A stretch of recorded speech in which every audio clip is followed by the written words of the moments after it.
The shared laptop that exposed my wife's $500,000 secret business. She built a company to steal my clients and my work. I built a case that killed her launch in 12 minutes. $500,000 frozen, audit triggered, laptop surrendered, and she walked out without a company. Buckle up. I didn't get lucky. I made this happen. Let me paint you a picture. A shared laptop just for email. A sync pop-up that sang like a guilty dog, my exact playbook copied, and a canary clause that proved it. But wait, it gets worse. Or better, depending on your seat. Investors pulled the plug, and I didn't raise my voice once. The accident that wasn't. Her excuse was harmless. Mine's at the repair shop for a week. I'll just use the shared one for email. Sure, and I'm the Pope. Cool. I keep my invoices on my desktop, neat little rows like soldiers, and last Monday 2 PDFs were missing. Not gone, just not where I left them. My system doesn't lose things. I lose socks, not invoices. So I open the shared laptop to check the backup. The second it wakes up, the sync app blinks to life like a guilty dog. Fitting. Files flood the screen. Deleted folders rising from the dead. A new directory flashes. Company. My flagship client's initials, nested inside a fresh LLC name I don't recognize. I don't click yet. I breathe. I'm not a yeller. I'm a watcher. My stomach tried to sprint. My hands stayed still. I open email. Her inbox is clean. Too clean. But the autosave folder is a tattletale. Drafts of pitches. My template file names. My naming conventions. Same dashes. Same versioning. You know how you hear your own voice on a recording and flinch? That, in a deck. With my logo swapped out and my pricing cut by 20% like a knife slid under a rib. Chef's kiss, if the chef were a pirate. One subject line freezes me solid. Dollar at 500K wired, green light the launch. I hear our mortgage talk from last week replay in my head. The way she smiled and said, we should tighten up a bit, just in case. Just in case what, Jenna? Just in case your stealth company needs runway? Love the fiscal responsibility arc. I click the deck. Comment bubbles along the margins use my exact phrases. Even my dumb little nudge this up 2 pixels note, because I'm that guy, now living in a pitch to my own client. I don't slam the lid. I don't call her. I do something worse. I start copying everything. Petty? No. Professional. The backup software I installed 3 years ago, the one she made fun of because who needs 5 copies, is still humming. It mirrors the drive to my secure archive. I open the sync tool, expand every folder, and let it drink. I take a photo of the screen on my phone, then another. Timestamps, hashes, file paths. I am not catching her. I am proving it. Boring beats dramatic every day that ends in Y. Emotions try to bargain. Maybe it's a misunderstanding. Maybe she helped me with a deck and forgot to tell me. Maybe my client reached out to her.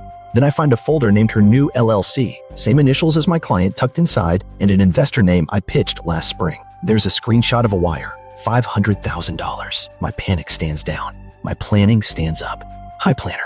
Welcome to the party. This isn't a side hustle. It's a competing firm built from my bones. I check the browser. Autofill coughs up logins. A Slack workspace I've never seen. A Notion page icon I recognize from a template I built. I'm not deep diving yet. I'm triaging. I drag what I can into an encrypted archive on my external drive. I start a log file. Date, time, action, file names, where found. I hear my own voice in my head, calm and irritating. If you're right, you'll need chain of custody. If you're wrong, you'll want to know why. Either way, write it down, hero. She texts me, running late, training call. Of course she is. I stare at the word training until it blurs, then I get petty with precision. I compare her contact list to mine. I cross-check my CRM. Same client names, different columns. She's built a pipeline that mirrors mine, like a shadow trying to outrun me. Cute trick. Shadows don't pass the sun. I pause at the fridge, stare into cold air like answers live next to the leftover pasta. Here's the rule. Do not confront without the goods. People trickle truth when cornered. I want the flood, not the trickle. Also, I hate laundry. Why would I want drip? I go back to the machine. Recycle bin?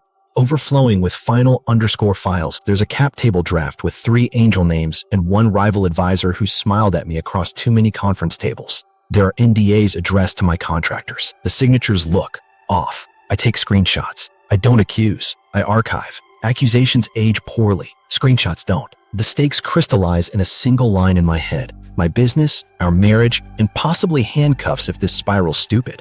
I keep my face normal. When she comes home, I'm chopping onions. She kisses my shoulder, says something about a keynote rehearsal. I nod, my eyes Sting, and not from the onions. That's my story, and I'm sticking to it. She laughs at a text, pockets a second phone I've never seen, and calls it a work loaner. Sure. I say, cool. like a man who doesn't have her investor's routing number sitting on his desktop. The anger is there, hot and seductive. I put it on a leash. Anger burns evidence. Calm keeps receipts. And I'm a receipts guy now. I finish the mirror. I label the archive something so boring no one clicks it. Tax docs _ 2019.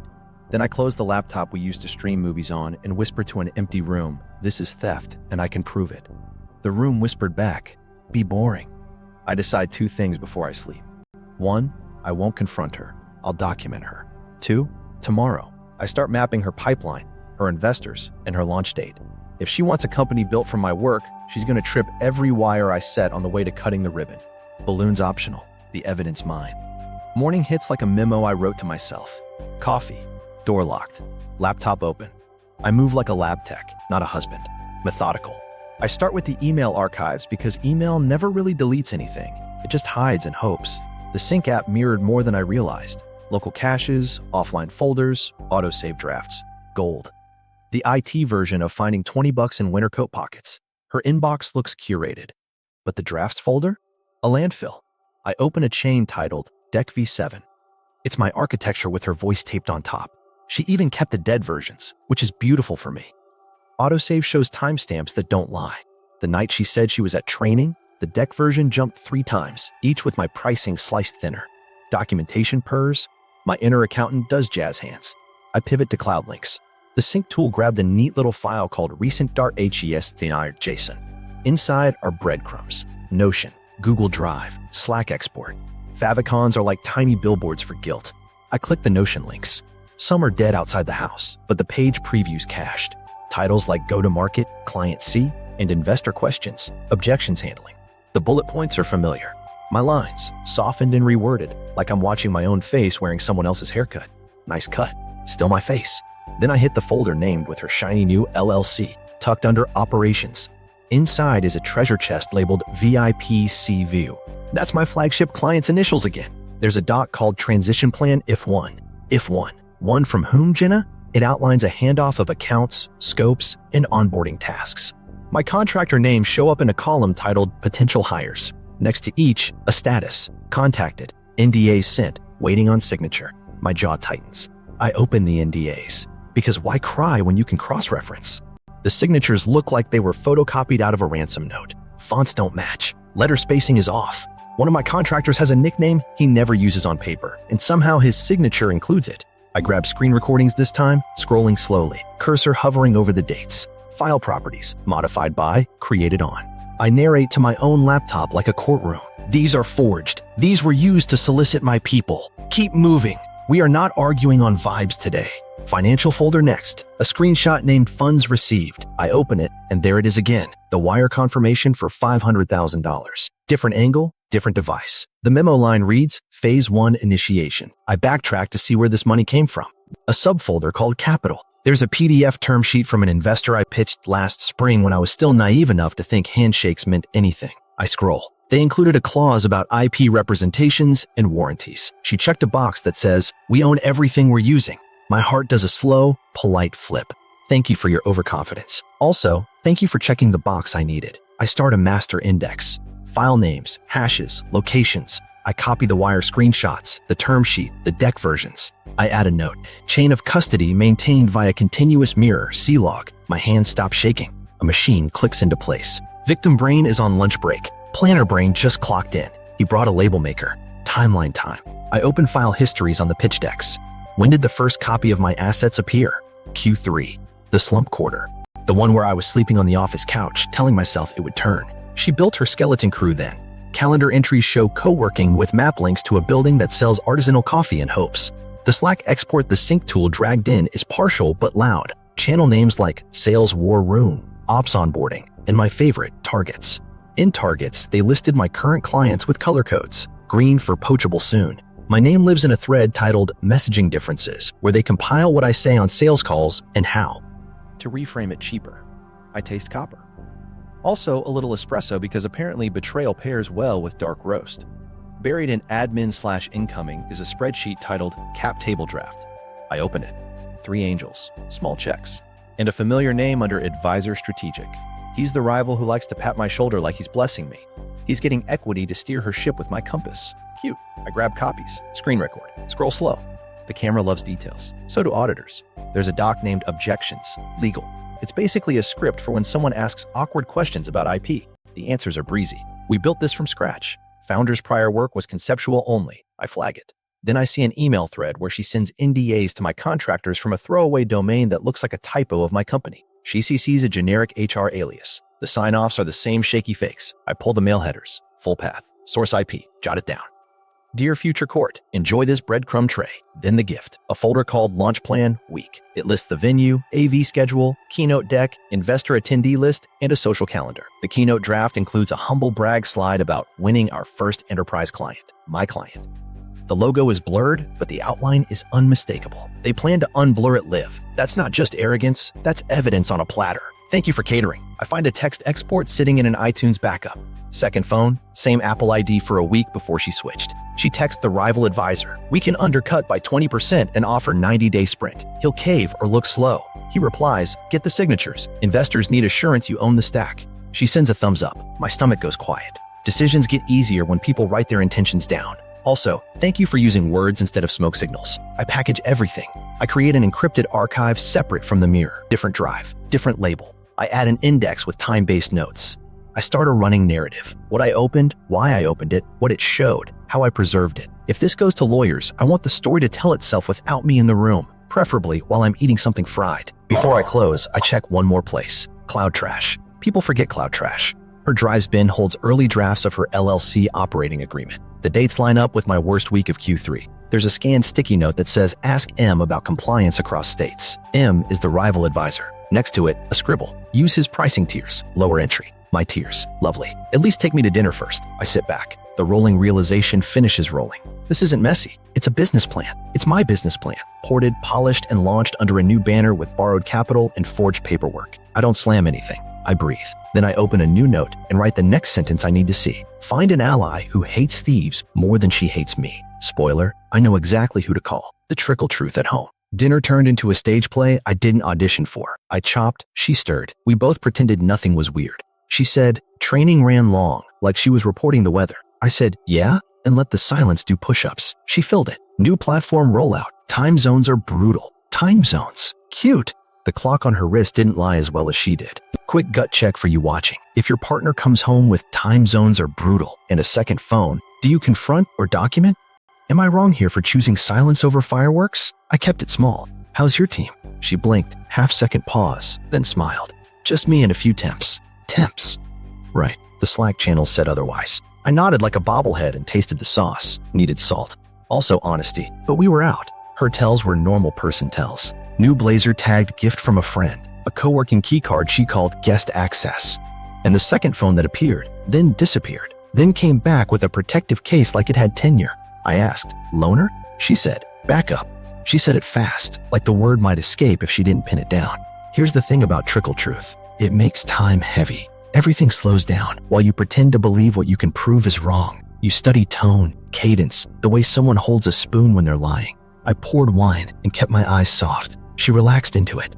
People do when you give them the easy version of you. She scrolled mid-bite and smiled.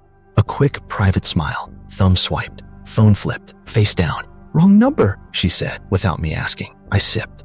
They're persistent, I said. She laughed too big for the joke. The second phone buzzed in her toad. She didn't hear it. I did. I made small talk my day job. How's the keynote rehearsal? She perked up. Good. Just tightening transitions. Transitions. Slide. 7. The humble brag. I nodded like I didn't know her AV run sheet better than she did. It felt like playing chess with someone who thinks knights move in straight lines. Real talk. What would you have done right here? Lay the receipts on the table or keep building the case? Am I wrong to treat my own marriage like an evidence log? That night, I cleaned the kitchen with the focus of a surgeon. She showered. The steam hummed. I opened the fridge and stared at a Tupperware container like it might confess. When she came out in a robe, she leaned on the island and said, "You're quiet." I said, "Deadlines." That word always works. She kissed me and went to bed. I dried the last plate and whispered to the sink, "We're fine." The sink didn't believe me either. I took inventory without moving anything. Her tote weighed heavier. Laptop charger, 2 notebooks, a pen I bought at a conference. One notebook had a bent corner. You learn to see edges. I didn't touch it. I've got a rule now. Look, don't disturb. Let gravity keep your alibi. In the morning, she dressed sharper than usual. New shoes with the squeak of fresh ambition. Client breakfast, she said. I said, yours or mine? She blinked. Mine. I smiled like a supportive spouse meme. She left a coffee ring on the counter. I wiped it into a circle so perfect it could testify. I checked our calendar. The shared events were dusty. She'd moved to private invites. Fine. I tracked her by absence. The days she used to grocery shop now had calls. Her gym bag started living in the trunk. Her perfume shifted to, I'm presenting today. It wasn't the scent. It was the way she sprayed it. 2 taps, not 1. Confidence in aerosol form. The trickle kept trickling. At dinner with friends, she dropped my team, then corrected to the team. At home, she said, I might travel next month. Might. She avoided names. She never avoided names. The outline of omission looked bigger than anything she said aloud. I kept documenting. Time she left, time she returned. Training nights. Keynote mornings. Not like a jealous husband, like a project manager. I marked each with what I could corroborate. File saves, deck versions, Slack timestamps. I charted her stories against her artifacts. The pattern drew itself. When she said onboarding, a Notion page went live within 30 minutes. When she said late call, autosave ticked at 11:12, 11:37, 12:03. One micro story stuck. She laughed in the hallway, head tilted, the way she used to with me. I stepped out, curious. She snapped the second phone dark and slid it into her robe pocket. Spam, she said, too quickly. Then softer. People are ridiculous. I wanted to ask which people. Instead, I said, yeah. Short words are safer when you're building a case. I made a quiet promise. I won't confront. I'll document. You confront a liar, you buy a drip. You document a thief, you own a flood. That became the rhythm. Smile. Note. Cross-check. I kept dinners normal, kisses normal, jokes normal.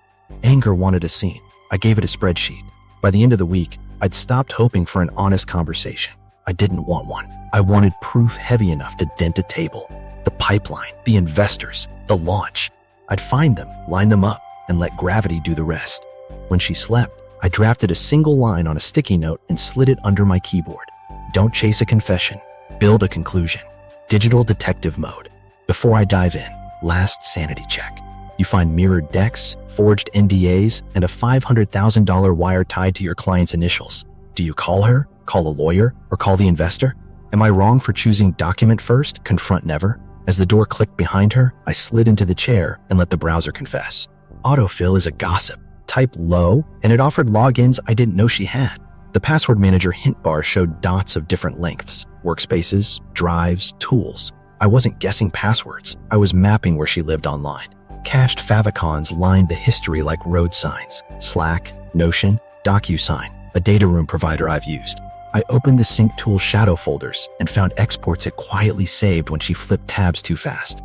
Slack gave me a partial export, channel names, user IDs, snippets from pinned messages. Good enough. Notion left page previews in cache. The first lines of pages were there, even if the links needed permissions. I read them like postcards. I recovered a Notion backup the sync tool grabbed by accident. Inside, a legal space, a doc titled NDA templates, vendor, contractor. The language was suspiciously close to mine. Identical clause order, even my weird Oxford comma pattern. She'd stripped my logo and left my grammar. Thanks. The deeper I dug, the more the edges showed. I found a spreadsheet called cap table, active. Tabs listed angels, safes, vesting, and a column labeled advisors, comp. Beside the rival's name, 1.25% options, accelerated on Series A notes. Introductions to C decision maker, my client's decision maker. That made me pause. I took a long breath and let the anger pass like a storm I wasn't standing in. Then I opened vendor packets. NDAs addressed to my contractor sat in neat subfolders. The signed versions had metadata edited the day after the emails were sent. Same source app. Different author name fixed in the properties, and the signatures? Copied, pasted, resized. One even had transparent edges you could see if you bumped the exposure. Amateur hour. I captured video, scrolling slow, hovering over created and modified, narrating timestamps for future me. The browser's password manager asked to save a login for their Slack at one point. I said yes. Then clicked forgot password. Not to break in, I'm not trying to land in handcuffs, but to see the domain structure and the email aliases it suggested. It auto-filled the format. That told me the company naming convention. I wrote it down. The stakes climbed a rung when I found an email thread forwarding an onboarding packet to one of my devs. The sender domain was one character off mine. Swap an L for a 1 and you've got confusion. My dev asked, "Is this coming through you?" The reply from a fake HR alias said, "Yes, urgent." My dev didn't sign, thank God, but the attempt was there. I flagged it, grabbed headers, traced the IP to a coffee shop network downtown, the same building on her co-working calendar. I needed someone who could turn this from messy to clean. I opened an encrypted note and wrote her name, Rhea, former co-founder. She hates me less than she hates thieves. Before I pinged her, I wanted the crown jewels lined up. The sync tool kept pulling TMP files, autosaves with guts exposed. One was a keynote practice recording. She rehearsed the opener, stumbled on proprietary, laughed, and kept going. The 10th slide was a case study with my client's blurred logo. In presenter notes, unblur live if they're in the room. I felt my pulse in my teeth. I copied the file and added it to the folder I called Obvious. I dug into cloud trash. People forget that's a graveyard with shallow dirt. Early drafts of their operating agreement showed IP developed by founders over prior years. No carve-outs, no assignment docs, nothing referencing pre-existing work. That matters when investors ask who owns what. I tagged it red. Then the fun one, Notion page, compliance, states. A checklist, half checked. They'd intake the client in a regulated state without the right filings. I wrote a note to myself. Misrepresentation plus IP plus solicitation across state lines equals leverage. Not to crush her, to stop the bleed fast. A Slack snippet preview gave me a thread where they coached each other on language. If asked about prior employer, say we consulted broadly for years. Avoid specific names. My contractors were names on a list with statuses. One line read, Jay wavering, thinks original boss will match rate. I smiled. Jay likes me more than money, most days. I built the master file, index, chain of custody, video captures. For each artifact, I added a line. Where, how, when, integrity checks. Boring saves you in court. I made a private screen recording of my process, my cursor movements, my voice calm. No rants, no adjectives. Rhea would insist on that tone. But I needed a live test, a canary. I drafted a lost RFP in my voice, laced with a compliance clause only I use. I saved it in a place the sync tool would surface on her machine. I watermarked a string in whitespace, my initials plus a date. Then I waited. The device pinged within an hour. A new copy appeared in her pitch folder. The clause was trimmed. The whitespace carried my invisible mark, and a line I invented showed up, paraphrased, in her version history. I grinned without joy. Provenance is a beautiful thing. Decision time. I opened my contacts and found Rhea. I typed, I need your eyes on a theft. Clean evidence. No drama. I hovered. Then I added, it's Jenna. I hit send and stared at the 3 dots like they were a countdown. Her reply was one word, call. The ally with receipts. Rhea answered with the same energy she left me with years ago. Cool, sharp, busy. You get 2 minutes, she said. I didn't pitch feelings. I pitched facts. Mirror drive, timestamps, canary clause, forged NDAs, investor wire at 500 grand. My client's blurred logo poised for the big reveal. She didn't say wow. She said, screen share. I walked her through the index like I was defending a thesis. She stopped me at the canary. Scroll metadata. I did. She exhaled. Nice. Invisible watermark carried over. That's provenance. It sounded like a pat on the head and a loaded gun at the same time. She wanted raw files, not copies of copies. I zipped the mirror segments, added hashes, sent them through her secure drop. While they uploaded, she said, you still over-document. I said, I learned it from you. She grunted, which for Rhea is nostalgia. 15 minutes later, she came back with a verdict. Metadata confirms they lifted your assets. Your grammar fingerprints are everywhere. Also, they doctored creation dates on 2 NDAs. Sloppy. And the term sheet? The reps and warranties clause reads like a tripwire. If the investor believes she misrepresented ownership, they can yank the funds. She paused. Across state lines, you said? I said. Regulated state, no license. She hummed.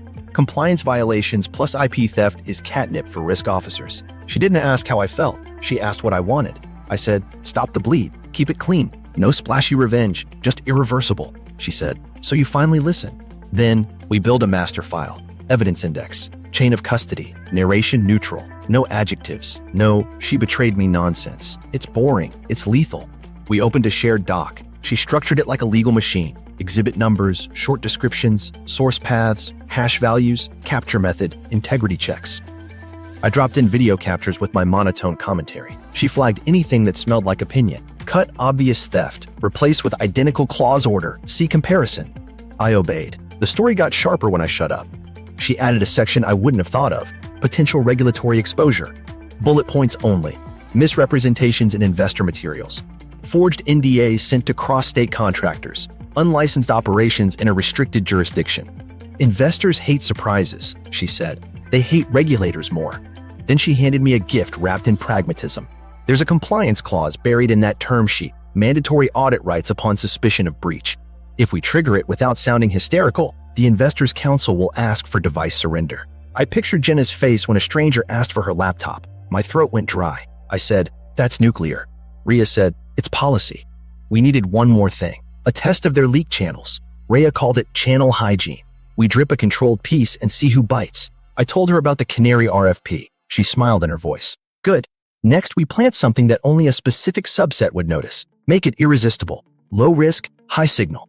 We built a fake stealth client memo requiring a unique compliance certification I always insist on. Realistic, slightly annoying, with a deadline. I saved it in a place the sync would surface again. We watermarked it differently. Rhea's method this time. Invisible pattern in the punctuation. 30 minutes later, a new draft appeared in Jenna's pitch folder with our quirks intact and a note. Add this to risk mitigation slide. Rhea said, signal confirmed. They can't help themselves. She cross-checked my contractor list against the forged NDAs. We'll need sworn statements from at least 2 who got those emails, she said. Not to sue, to demonstrate pattern. I called Jay. He answered like always. You good? I said. Did you get an NDA from a sketchy version of my domain? He sighed. Yeah. I thought it was weird. I didn't sign. I asked for a statement. He said, send it. Rhea drafted the template while I was still on the line. Micro story from Rhea, delivered like a warning shot. Last founder I watched lie to investors tried to smooth talk through a forged doc. Counsel asked one question. Who created this file originally? He guessed. They pulled server logs. He was done in 4 hours. She let the silence land. We don't guess. We show. We assembled the packet for investors, a tidy memo up top, tone dry as toast. We believe you may be exposed to warranty breaches regarding IP and compliance. Attachments cross-referenced. No spice, no moralizing. Rhea kept repeating, write like a boring adult. My pettiness wanted a paragraph. My discipline won. Then she surprised me. You're not going to confront her, she said. Not a question. I said, no, I want the institutions to do the talking. She sounded almost pleased. Growth. We mapped the rollout. First, a courtesy call to the Investors Ops Council, timed so it lands before her. Launch push. Second, preservation letters drafted by an attorney I trust just enough to pay. Third, a complaint ready for the state board, with exhibits labeled and notarized affidavit attached. No leaks on social, nothing public. Pressure stays in the pipes until the valve turns. I asked the question I didn't want to. What if she spins it? Rhea snorted. She will. Denial. Deflect. Blame you. Doesn't matter. Facts undercut spin. If they ask for devices and logs, her story collapses under its own weight. She sent a final checklist. Sleep. Eat. Don't improvise. I laughed. I won't. She softened a hair. I know you won't. Not now. We closed the call. I stared at the master file, neat and cold, and felt the first clean calm I'd had in weeks. Not victory. Alignment. I wasn't the guy drowning in shock anymore. I was the guy stacking receipts. That night, Jenna rehearsed in the bedroom, practicing a line about integrity. I lay on the couch and listened to the word bounce off the walls, then opened my calendar and set the date. The day the dominoes would tip. The day I'd let the facts speak louder than I ever could. The canary contract. The canary had chirped. Now it needed to sing on command. Rhea called it a clean inducement. I called it bait with manners. We drafted a too-good RFP from a stealth client in my lane. Credible, a bit annoying, and carrying a compliance clause I invented years ago. It required a certification almost nobody remembers until it hurts. Deadline tight. Budget generous. Just enough sugar to make thieves rush. I wrote it in my voice and then dialed it back to corporate beige. No jokes, no flair. We embedded an invisible watermark in the white space. My initials braided with the date, spread across irregular character spacing. Rhea added her punctuation pattern, a tell only she could spot in comparison tools. Layered provenance. If they copied, we could prove it moved from me to them, not the other way. I lost the RFP where the sync tool would surface it on the shared laptop. buried in a folder I knew she watched, labeled with a client shorthand we both used back when we were a team. Then I waited like a fisherman who already knew the tide chart. Her device pinged within 45 minutes. A new file appeared in her pitch directory, RFP response draft. I opened my mirror and watched the delta. She lifted whole paragraphs, trimmed the clause that makes people groan, and kept the white space. Our Mark rode along like a quiet passenger. She added one line to make it hers. We've executed similar engagements in regulated environments. I almost laughed. They hadn't. I screen recorded the copy over in real time. Cursor movement, timestamps, hash before, hash after. I narrated like a bored librarian. Source file present at 10:14. Destination file created at 11:02. Comparison shows identical spacing anomalies in lines 7, 13, 22. Rhea later ran her tool and nodded. You can staple this to a judge's forehead. But I wanted more than a lifted doc. I wanted behavior. So I wrote a follow-up email from the stealth client alias with a question only a real vendor would know how to answer. I slipped in a purposeful mistake about the certification's renewal cycle. If they parroted my correction, they'd confirm they understood zero and copied everything. 2 hours later, her response draft populated in the mirror. She corrected the renewal cycle using the exact phrasing I'd planted. She even added a sentence about proprietary templates they use to ensure compliance. My templates, my clause, their confidence. It would have been cute if it wasn't my life. We tightened the screws. Rhea suggested we place the canary language into a public-facing doc they couldn't resist. Risk mitigation for investors. I created a short memo with the clause front and center, wrote it like a founder bragging about discipline, and misfiled it in the same shadow folder. Her machine grabbed it within minutes. A new slide appeared in their deck. Compliance safeguards. Our sentence, lightly paraphrased, watermark intact. She slid it between market opportunity and team. It looked like armor. It was breadcrumbs. I recorded every change. Hash deltas lined up like a drum line. Whenever my pettiness tried to crack a joke, I shut it down. Facts were funnier than anything I could say. Then we triggered the proof of origin. I replied from the stealth alias requesting a quick call to review the clause you referenced, asking them to paste the exact language they'd use in a contract. Her draft reply copied my canary clause word for word, white space included, and added their logo. That logo on my sentence felt like a fingerprint on glass. Rhea reviewed the chain and called it clean. We have capture of initial plant, the first copy, the deck inclusion, and the contract-ready paste, she said. It's a provenance ladder. I said, good. She said, now we make it bigger. Bigger meant tying the canary to her launch. We knew the date, the venue, the AV schedule.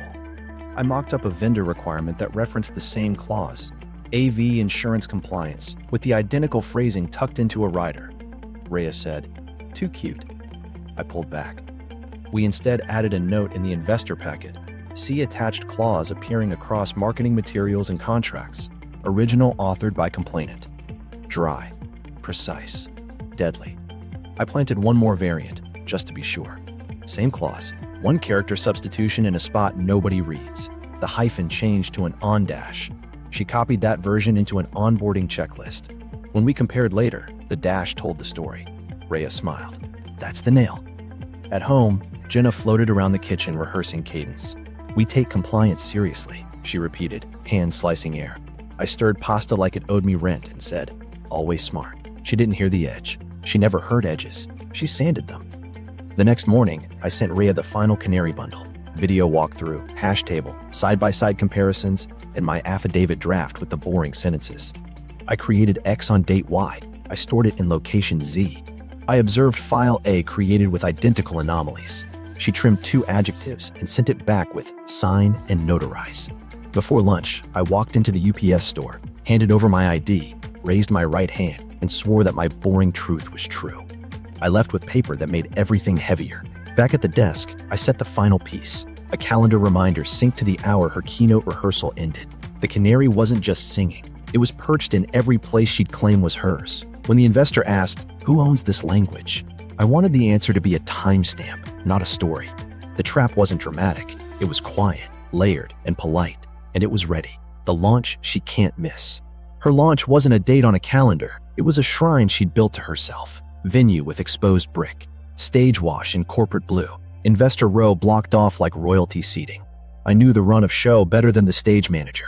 Keynote at 10, breakout at 11:15, investor coffee at noon, AV check at 8 sharp. That check was the lever. Petty is fun. Clean is safer. I picked clean that feels petty. I reserved the same AV crew under her LLC name for a different venue, 15 minutes away at the same time. Not illegal, not malicious, just administrative chaos aimed at a pressure point.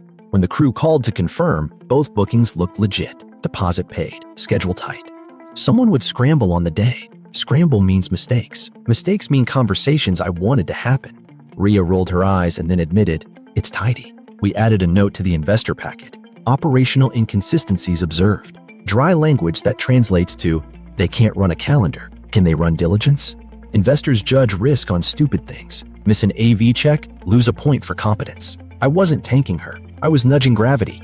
In the week before launch, her social feed turned into a countdown.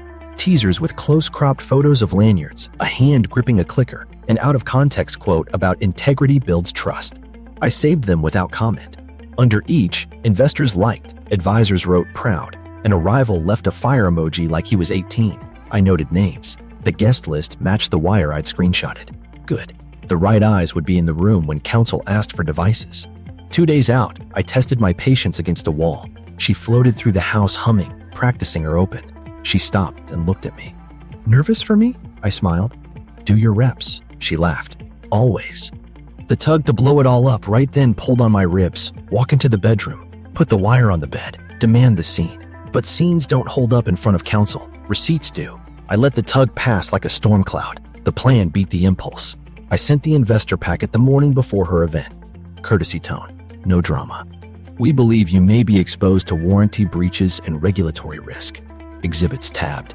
Canaries highlighted with side-by-sides. I booked a brief courtesy call with their ops counsel for 9 a.m. on launch day. Rhea pinged. "Board complaint queued?" I replied with the stamped affidavit. She replied with a single check mark. Our version of a fist bump. Launch day. She left early in a blazer that said award speech. "Wish me luck?" she asked at the door. I said, "Do your timing? Because luck is for people without calendars." She smiled, kissed my cheek, and walked into her best day. I watched the door close, then opened my laptop and watched the mirrors. Activity pings. Deck updated at 7:32. Final. Of course it was. At 7:45, my phone rang. Unknown number, AV coordinator. "Quick question about your 8 a.m. slot at Foundry Hall," I said. "I think you have 2 bookings under the same name." He swore softly, thanked me, and hung up in a flurry. 10 seconds later, an email hit Jenna's inbox from the Same coordinator. We're seeing a conflict. Please confirm location. Investor Relations hates those emails. They say, "We're juggling and might drop something." At 8:10, her Slack mirror showed a flare. AV mix-up. On it. At 8:22, resolved. Of course she resolved it. She's competent. That wasn't the point. The point was the bump rippled through her day, absorbed attention, made room for my call to land while her pulse was high. At 9, I joined the investor council on Zoom. Rhea stayed silent, camera off. I kept my voice flat. "I'm not seeking publicity or leverage. I'm notifying you of potential breaches." We shared screen. I walked the chain, mirror logs, canary movement, forged NDAs, the compliance gap. Counsel said very little, mostly noted and next slide. When we reached the slide where my canary sentence sat in her deck with their logo, he leaned in. "Who authored this?" I said. "Me. Here's the original." He asked. "And this was planted where?" I said, "On a shared device. Your portfolio company's founder copied it." Silence. Then, "We will be exercising our audit rights." At 9:34, he thanked me, ended the call, and looped in their ops head. Rhea texted, "Phone's about to ring." They did. Her mirror showed a calendar invite dropped into her inbox titled, "Ops, Urgent." She didn't accept. She didn't have time. The keynote was minutes away. I watched her teaser post go live at 9:50. "Let's build." Comments flooded. Fire emojis. So proud. I kept my eyes on the mirror. At 10:01, she opened the deck. At 10:03, the Investors Council emailed, "Per Section X, please surrender devices for audit post-keynote." My stomach flipped. Not joy, momentum. Then came the social optics shift I'd hoped for. She went quiet. No mid-keynote stories. No, "We did it" post. A benign sign, unless you're watching the machine. Investors started liking less and DMing more. One wrote publicly, "Excited to learn more about your IP stack." Innocent words that mean, "Explain yourself." I felt the urge again to be the loud voice, to send a text that said, "I see you." I didn't. I stared at the clock. The goal wasn't splash. It was consequence no one could reverse with a charm offensive. The sympathy plays, the pivot speeches, the we all borrow lines. They crumble when counsel asks for a laptop and a phone and a server log. At 10:14, the mirror recorded the deck closing. At 10:17, an internal Slack pinged. Investors want a quick huddle. Anyone know what this is? At 10:22, the AV coordinator emailed, please settle balance today. Small bills, big bills, all landing at once. Pressure in the pipes. I stood up, stretched, and told myself what I needed to hear. Do not gloat. Do not call. Let the plan finish. The payoff isn't a speech. It's a signature on an audit form and a funding hold. It's her walking out of a room without a company because the facts showed up on time. The investor thread. The call was done, but the thread wasn't. Investors don't move on vibes. They move on memos. I built them one like a brick wall. Title line, risk assessment, IP ownership, and compliance exposure. No adjectives, no heat, just headings and exhibits. Rhea read every sentence with a scalpel. If I slipped into she stole, she cut it back to identical structure. See Exhibit B. Dry hurts more than drama. We tailored the packet for the right audience. Not PR, not police, investors. Lead check first. The $500,000 wire I'd seen twice in screenshots. I pulled their diligence checklist from last spring when I pitched them like a rookie. They love boxes. I highlighted the boxes that should make their pens hesitate. IP ownership representations, vendor onboarding, state compliance, device audit rights. I put my canary ladder right under that. 4 steps: source, copy, deck, contract. Watermarks whispering the same story. Tone mattered. Rhea drilled it into me. No accusation. Questions only. Who authored this clause? What process ensured vendor NDAs were valid? Which employee devices store third-party IP? Boring queries with nasty teeth. Investors hate uncertainty. They hate being made to look sloppy in front of their LPs even more. I recorded a 3-minute voiceover version for counsel. Calm. Pauses where lawyers breathe. You don't need me to tell you what to do, I said. You have audit rights. Use them. I kept my name out of the center. I wasn't a wounded husband. I was a founder reporting risk. Then we personalized it. 1 discrete page on the lead investor. I thanked them for their time at my pitch months ago. I reminded them they asked me then about my code-based chain. I wrote, you were right to ask. Flatter the diligence muscle, and it flexes. Rhea nodded. They like being the adult in the room. We prepped the courtesy call script like it was live theater. Bullet points, time marks. If they interrupted, I had a pivot for each exhibit. If they pressed, I had hash values ready. If they asked what I wanted, I had the line, preservation and audit. Nothing else. Clear requests reduce suspicion. Ask for blood, you look vindictive. Ask for logs, you look professional. Parallel path, because pressure works best in stereo. I drafted the state board complaint with my attorney. Exhibit list mirrored the investor packet. Forged NDAs, misleading materials. Cross-border contractor solicitation. I signed the affidavit without flinching. We queued it to file right after the investor call, so the timestamps would rhyme. Counsel reads the memo, then sees a docket number. That's gravity. Rhea coached the subject line. Keep it small, she said. No caps, no exclamation points. We sent courtesy note re, portfolio risk. Within minutes, counsel replied with the time. That told me 2 things. They were already uneasy, and they liked how I wrote. Confidence comes from format as much as facts. I thought about the rival advisor. He'd traded his handshake for 1.25% in access. I wasn't going to email him. He'd spin. Instead, I added a single paragraph in the memo. Advisor compensation tied to introductions to client C, decision makers. See Exhibit L. Investors don't mind advisors. They mind conflicts. If he touched any of my client communications, he'd feel the heat through his blazer. Night before the call, I did the superstition dance. Double-checked hashes. Read the memo aloud. Cut a comma. Added a timestamp to the canary comparison. I slept 5 hours, woke up once to a dream where a judge asked me why I used an in-dash. I laughed in the dark and then stared at the ceiling until dawn put its hand on my face. The call was surgical, but the follow-through had to be orchestral. After we hung up, I watched the mirrors for reaction. Slack lit up like a small fire. Anyone know what this is? Counsel pinged. Do we have original docs? That question right there, do we have originals, told me my packet landed. Originals are where liars go to die. I scheduled a courtesy follow-up under my consultancy brand for later that afternoon. Not to push, to be available. The email body was 12 words. Available to answer process questions. Evidence remains preserved. Full stop. I left it there like a glass of water on a hot table. Then we ran the board path. Attorney filed. An automated receipt dinged right away with a case number. The preliminary inquiry, they said, would begin within 5 to 10 business days. I forwarded the receipt to Rhea. She responded with, "Good." I imagined the compliance officer she knew opening my exhibits with a sigh sometime next week. Not a dramatic sigh, the kind you make when a form makes your day longer. I called Jay, my dev, and prepped him. "You might get a call," I said. He said, "Should I lawyer up?" I said, "You should tell the truth." He said, "That I can do." I believed him. I checked the lead investor's partner feed. They posted a thought piece that morning about doing the boring things right. The timing was delicious. I didn't screenshot it. I didn't need to. The boardroom version of them was now deciding whether to look consistent. At noon, a short email hit Jenna's inbox from the investor rep. Quick debrief after keynote. 2 sentences, neutral tone, a calm before. I closed my laptop and made a sandwich with hands that didn't shake. The thread was live. The questions had left my mouth and were walking into a room I didn't need to enter. I reminded myself of the rule I wrote on that sticky note. Don't chase a confession, build a conclusion. Investors would write the last lines for me, in their language, with their signatures. The board and the badge. The investor thread was humming, but I needed the other engine running, the one with seals and stamps. I opened the complaint draft to the state board and read it like a stranger. No heat, just headings: IP theft, client solicitation, forged NDAs, unlicensed operations across state lines. I attached exhibits like bricks, canary ladder, metadata comparisons, affidavit from Jay, my notarized statement. My attorney called it tidy.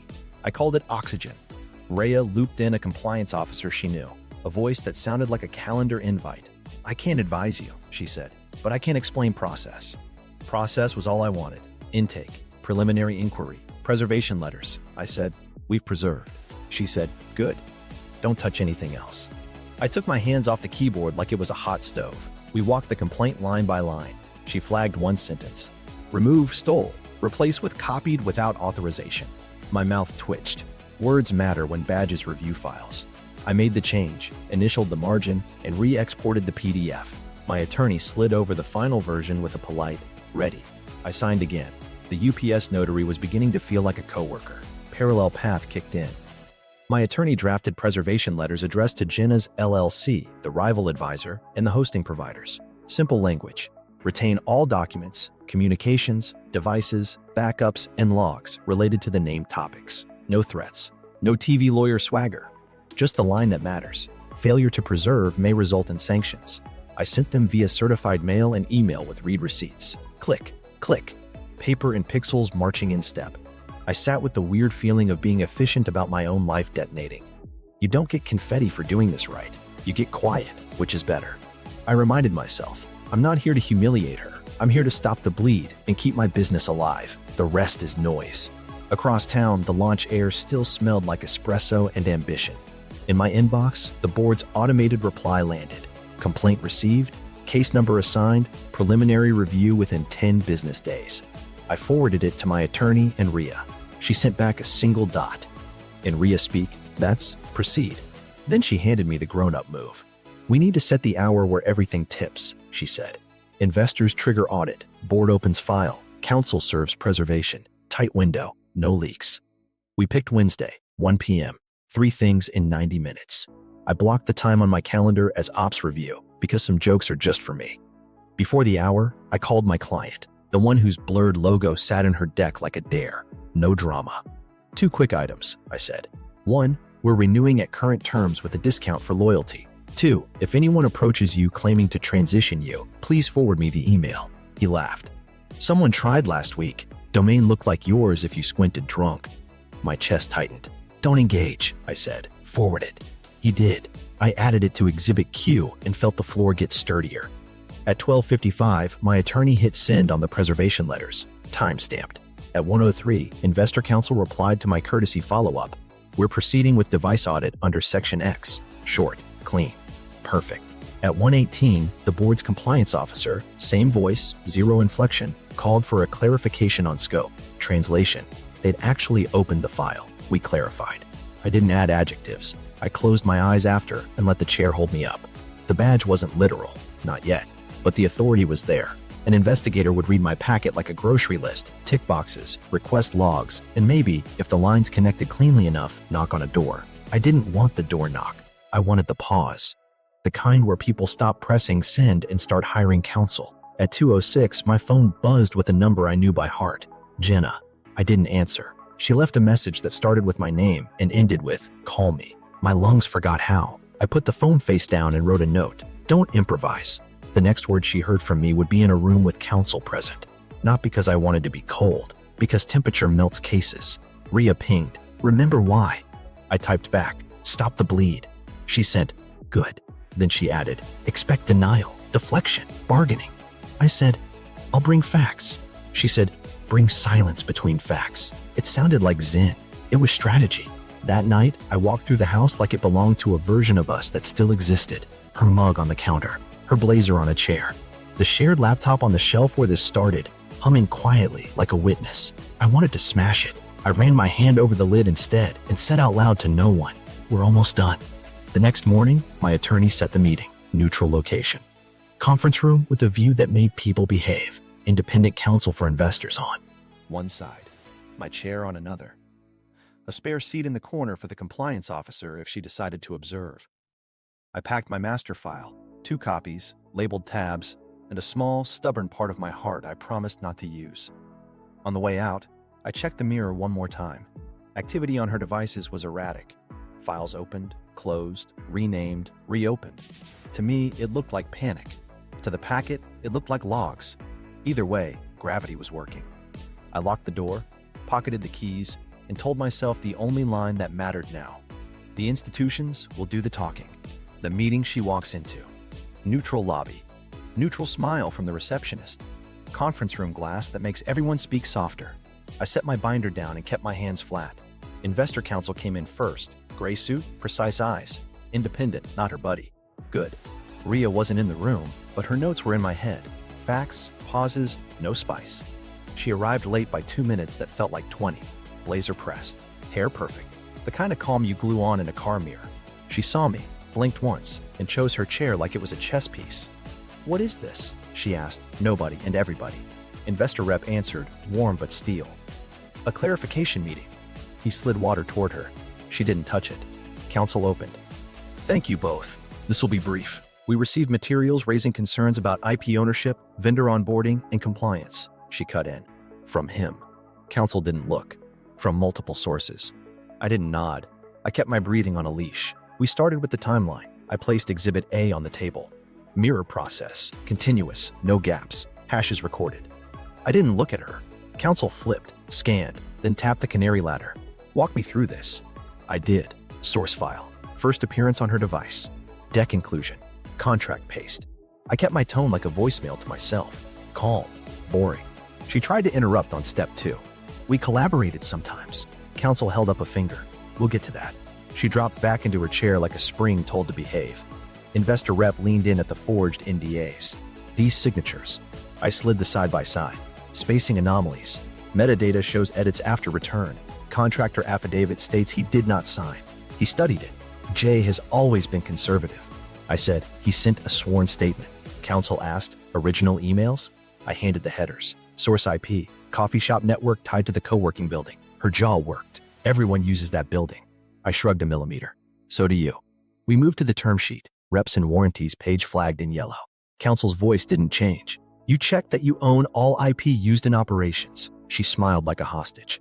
"We do. Our assets are original." Investor rep tapped the canary comparison. "Who wrote this clause?" She looked at me. I looked at the paper. Silence did its job. Counsel said, "Answer, please." She pivoted. "This is standard language." I slid the on-exhibit across. "Our anomaly appears in your draft in your deck. The watermark persists." Her smile cracked. "Watermark?" Investor rep didn't blink. "He means we can provenance the sentence." I turned a page. "Compliance across states. Your onboarding checklist shows no filings in the regulated jurisdiction. You presented that client as active." She went for speed. "We've engaged counsel. It's pending." Investor rep said, "Your deck implies completed filings." She shifted. "Marketing mistake." Counsel wrote something that looked like a yes or no in legal. Then came device custody. Counsel folded her hands. "Per your investor agreement, upon suspicion of breach, we have audit rights. That includes requesting surrender of devices for forensic imaging. Refusal triggers a contractual breach and a funding hold." The room inhaled. Jenna's eyes went glassy for half a second, then sharp. "You don't get my personal phone." Investor rep kept his voice water temperature. Work devices and any device containing company materials per the policy you signed. She laced her fingers. My privacy. Counsel nodded. We'll scope the search to relevant materials. Forensic imaging preserves metadata and will document chain of custody end to end. You'll have counsel present. She laughed once, no humor in it. This is insane. She pivoted to the story I expected. He's controlling. He's been undermining me for months. This is retaliation. I didn't look at her. I slid Exhibit Q onto the pile. Client, email, forwarded a solicitation from a lookalike domain. Your LLC's HR alias sends it. Same author string as the forged NDAs. Counsel didn't show a reaction. Investor rep did. Barely. A blink late by one beat. She tried again. We were married. Of course, our styles overlap. I flipped to the grammar fingerprint page Rhea made me hate. Clause order, comma pattern, versioning conventions. Overlap is one thing. Duplication is another. Denial morphed into blame. He stalled. Our mortgage. He hoarded files. He's sabotaging my launch. Counsel spoke like a clock. Our interest isn't your marriage. It's our capital and compliance obligations. He turned to me. Anything else before we break? I nodded once. 2 preservation letters went out yesterday to the LLC, the advisor, and hosting. The state board logged a preliminary inquiry. Investor rep exhaled through his nose. We'll coordinate with counsel. She stood suddenly, chair legs catching on carpet. This is a witch hunt. The phrase hung there useless. Investor rep let it pass.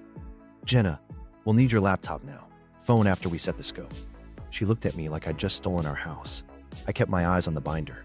I wanted to say I didn't want this. I kept my mouth shut. Counsel slid a simple form across. Acknowledgement of device custody. She stared at it like it might bite. I need to talk to my lawyer. Counsel nodded. Of course. Sign to acknowledge request and schedule. Investor rep added, soft. Refusal triggers a funding hold. There it was. The sentence money respects. She signed the acknowledgement with a pen that sounded louder than pens should. She didn't look at her signature when she finished. I'm done here. She grabbed her bag, then remembered the laptop was inside it, and froze. The moment lasted a heartbeat. She slid it out, set it on the table like it was a child she didn't trust anyone to hold, and walked out without looking back. Silence. Counsel wrote the time on a form.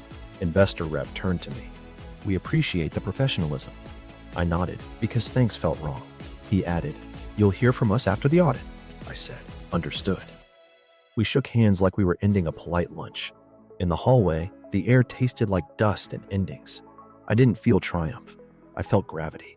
The kind that pulls you down, yes, but also keeps you from drifting into nonsense. I texted Rhea one word, done. She replied, hold. I put my phone away, pushed the door open, and stepped into whatever came next. The collapse begins. The first notice hit like a cough in a quiet room. Subject line, funding status update. 2 sentences from the investor rep. Formal, bloodless. Funds placed on administrative hold pending audit. No further disbursements until completion. I read it twice, even though once was enough. I didn't smile. I forwarded it to my attorney and archived it like it was a museum piece. Minutes later, the venue emailed her. Balance due today. Late fee applied. AV followed with a reconciled overtime note from the morning scramble. Petty had turned into invoices. Pressure doesn't always come from courtroom drama. Sometimes it's line items that add up faster than excuses. Her Slack mirror pulsed a string of short messages. Any word on funds? Is this real? Who talked? Nobody said my name. They said audit, like it was a ghost in the hall. The rival advisor stopped posting platitudes and started DMing call me at 5-minute intervals. He smelled smoke. By noon, the state board's automated receipt landed in her LLC inbox, the one she thought I didn't know. Case number assigned. Preliminary inquiry scheduled to begin within 5 to 10 business days. Form letter tone. It read like a traffic ticket, which is exactly the tone that ruins people. She forwarded it to the rival with, "What is this?" He replied with a thumbs up and then nothing. Silence is a shape when you expect a lifeline. My phone buzzed with a number from our client. "Quick check," he said. "Someone reached out again about transitioning us. We're good with you, just so you know." I breathed. "Appreciate you." He chuckled. "They seem pressed." I didn't ask for the email. He already knew to forward it. I slid it under Exhibit Q and moved on. Contractors started pinging me. A designer. "Hey, she offered me a retainer to educate on your stack. Should I be worried?" I said, "Just decline. If anyone asks, you tell the truth." He sent a screenshot of a terse message from her ops. All vendor engagements paused. I tagged it. Pause is a fancy word for panic. social optics shifted. Her countdown post stopped mid-breath. The last one, "Let's build," hung there like a motivational poster in a closed gym. Investor comments turned into quiet DMs. One public question sat under the post for an hour. "Will slides be available?" No reply. People noticed delays. They assigned meaning. At home, the silence grew weight. She didn't come back that night. I got a text from an unknown number. "Staying with my sister. Need space." Space was court-sized now. I replied with nothing. There's an economy to words when every sentence might show up in a packet. The next morning, the rival advisor edited his LinkedIn. Endorsements disappeared. His proud to advise post vanished like it had never existed. He left the relationship listed, sure, but without the glossy language. I screenshotted the gaps. Negative space counts. Then a micro story that stuck like a thorn. She messaged one of my junior devs from her personal account. "This isn't what it looks like. He's trying to ruin me." The dev forwarded it to me with, "Want me to reply?" I said, "No, keep it." The sentence wasn't evidence of theft. It was proof of strategy. Hers, not mine. Venue billing escalated. Final notice before collections. AV sent a polite, "We'd appreciate timely settlement." Suddenly, all the friendly vendors sounded like small claims court. Money pressure turns charisma into static. That's the math I was betting on. Midday, Investor Council emailed a list. Devices to surrender, cloud services to preserve. Deadline 48 hours. She replied with, "My attorney will respond," then 15 minutes later with a longer paragraph about privacy and harassment. Council's response was one line, "We will note your refusal." That's the kind of line adults use before they pull plugs. My attorney nudged me toward the courthouse. "File for separation and injunctive relief," he said. "Protect the IP formally." I didn't want to spell my life in legal fonts, but wanting hadn't mattered for weeks. We drafted the petition. Neutral language. No vendetta paragraphs. Just protect assets, enjoin solicitation, restrict access. I signed with a hand that didn't shake, then walked down a hallway that smelled like paperwork and fluorescent lights and turned our marriage into a case number. When I came back, the mirror showed her rerunning old files like a person checking windows in a storm. Open, close, rename, open. Council loves that rhythm. It tells a story people can't unsay. The state board sent a follow-up with a list of initial information requests. Not demands, not yet. Please provide, gentle as a knife in a napkin. I didn't need to read the rest to know the headache in her future. Logs, contracts, NDAs, device lists. If she had a story, it would get measured against timestamps now. She called again that night. I let it go to voicemail. Her voice was small and fast. I didn't mean, "Can we just talk?" Not like this. I stood in the kitchen and listened to the house absorb it. Then I saved the audio with a file name I wouldn't forget and did the simplest hard thing I've done this whole time. Nothing. The collapse wasn't dramatic. It was quiet, administrative, procedural. Notices stacking. Assurances dying. Doors that had been open on charisma now needed key cards stamped by counsel. She moved to her sister's. The bed felt wider and wrong. I didn't sleep better. I slept cleaner. I filed the injunction the next morning. Temporary order requested. Hearing scheduled. My attorney sent the stamped copy like a doctor calling with lab results. I forwarded it to Rhea. She replied with a dot, then a second dot, then, rare for her, almost there. I believed her, and I finally wrote the sentence I'd been avoiding in my notebook in small square letters. Protect the business. Mourn later. The reckoning and the offer. The audit clock ran out, and the tone of the emails changed. No more, please. A neat line from Investor Council. Devices not produced. Funding remains on hold. Next step, formal breach notice. My attorney nodded like he'd seen this movie. Now they negotiate, he said. They always negotiate before they litigate. He drafted a settlement framework while I reheated coffee and swallowed the aftertaste of our house turning into evidence. Her lawyer finally surfaced with a bio that read like a resume for expensive apologies. He opened with concern for privacy, care for reputation, the usual pillows. Then the ask. Let's resolve this amicably. My attorney replied with bullet points I could have written by now. Assign all rights created using my materials. Surrender devices for imaging. No contact with my clients or contractors.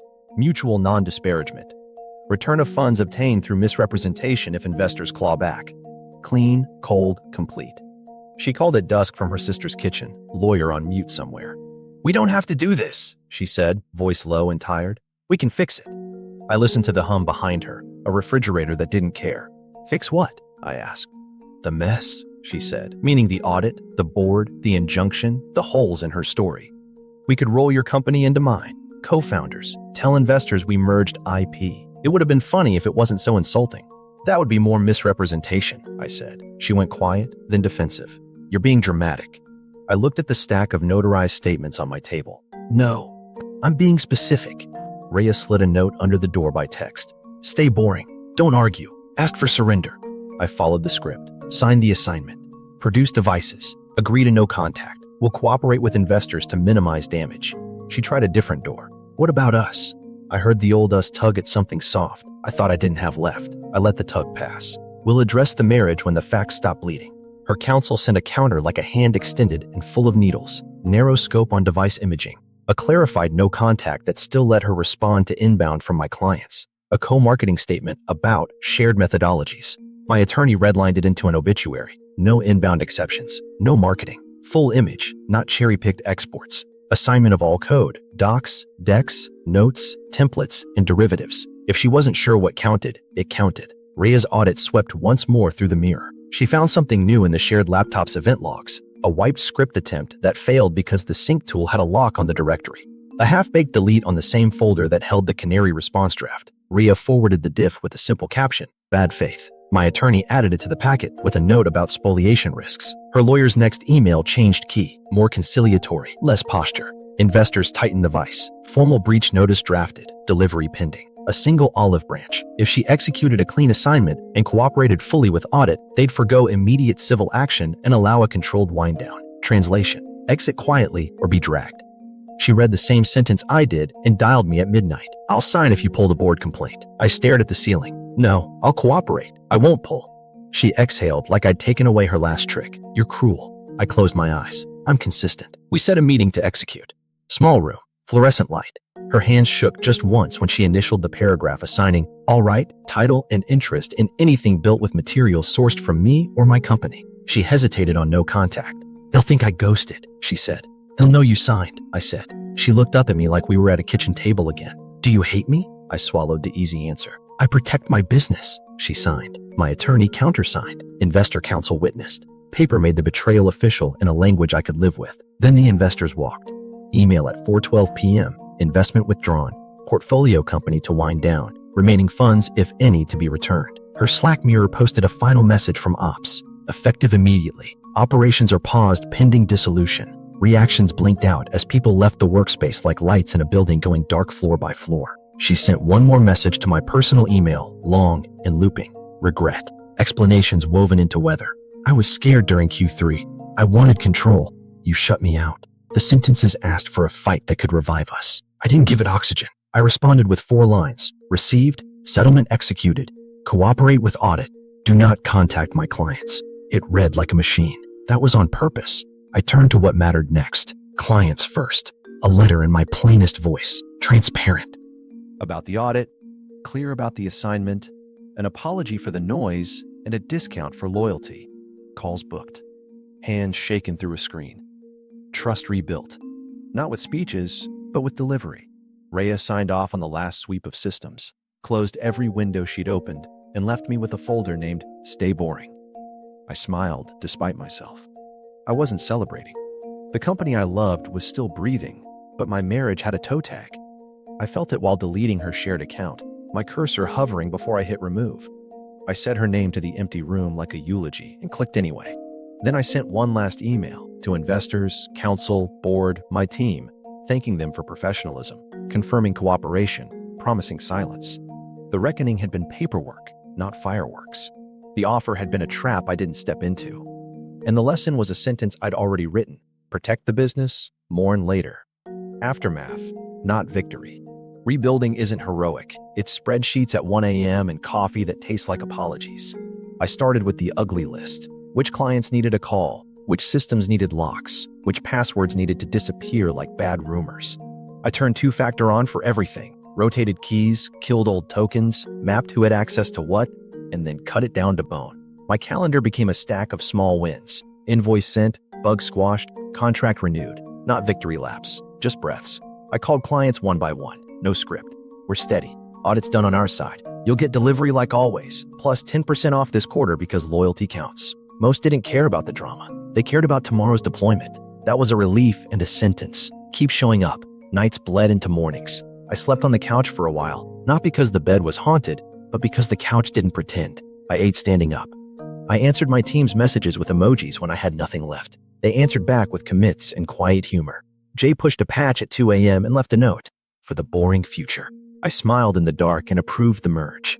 I hired a security consultant to audit the audit. Paranoid? Sure. Necessary? Absolutely. He found 2 lingering webhook endpoints tied to her old testing space. Low risk, high annoyance. We closed them and logged the change. Every close felt like cleaning a wound that wanted to stay open. Money-wise, Q4 wasn't pretty, but it wasn't a cliff. Discounts hurt, attrition nicked, but the runway didn't vanish. I built a cash flow sheet with no optimism in it. Then I called 3 prospects I'd been too proud to chase.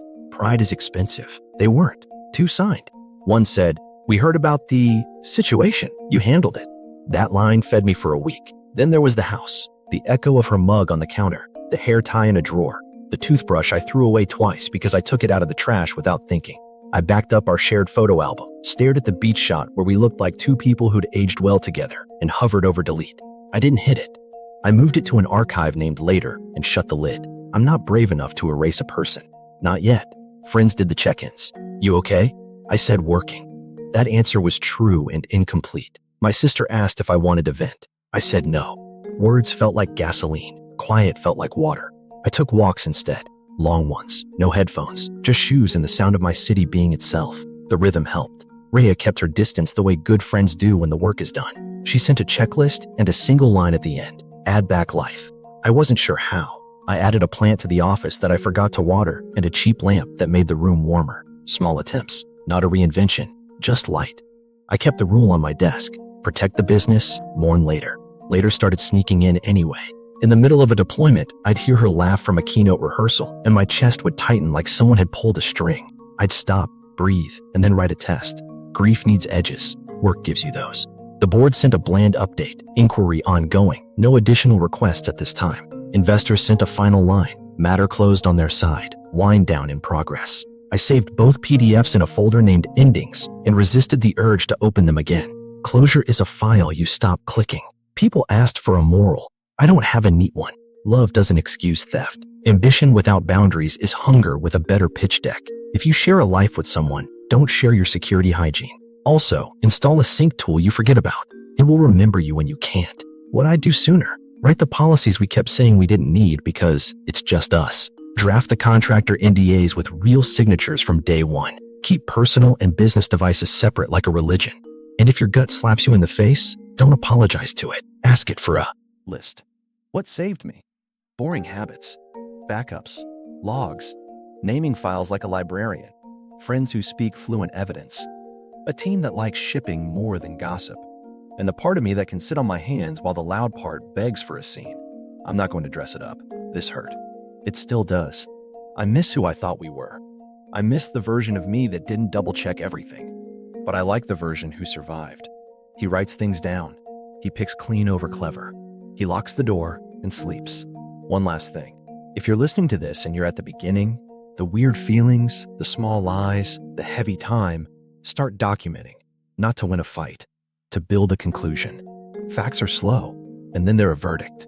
I closed the laptop we used to share and locked mine with a new passcode, then sat in the quiet and let the room stay honest. If you want the play-by-play, the traps, the evidence packet, the exact steps to protect your business, watch the next video in this series. Subscribe for more first-person stories where receipts beat spin, and drop your thoughts below. I read every comment, and I'm